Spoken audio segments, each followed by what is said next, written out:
fut la première patronne d'un des plus prestigieux grands magasins parisiens et a légué toute sa fortune à ses employés. Voici l'histoire de Marguerite Boucicaut.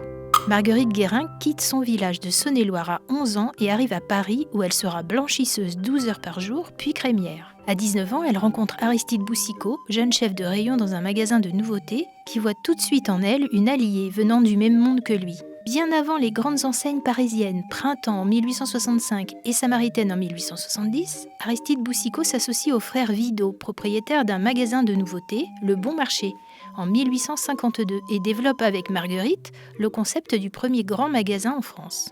Le Bon Marché est devenu un endroit non seulement où faire son shopping, même si on n'employait pas ce terme à l'époque, avec un renouvellement constant de l'offre commerciale, etc., mais aussi un lieu où on pouvait passer la journée, où il se passait toujours quelque chose, un concert, de la chorale ou de l'harmonie du Bon Marché, mais où il y avait aussi un restaurant, puis un salon de thé, une galerie des beaux-arts, où les Boucicaut proposaient donc à des artistes qui avaient été refusés du salon de l'Académie des beaux-arts d'exposer leurs œuvres et de les vendre sans commission. Il y avait aussi un salon de lecture où la clientèle pouvait se reposer, écrire sa correspondance, lire la presse.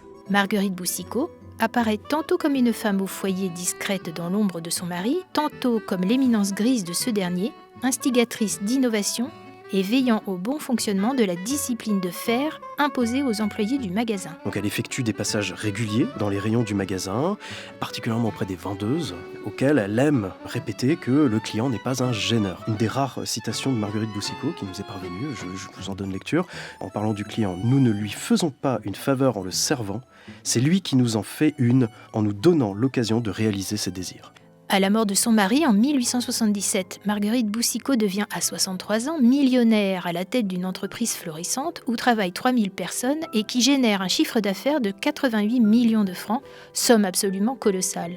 Pourvoyant une clientèle huppée et exigeante, toujours plus nombreuse, elle refuse d'abandonner son personnel qu'elle considère comme sa propre famille et continue de diriger d'une main ferme cette entreprise. À sa mort, Marguerite Boucicaut lègue toute sa fortune à ses employés, ouvriers et secrétaires. Elle fonde un hôpital à Paris qui porte encore son nom.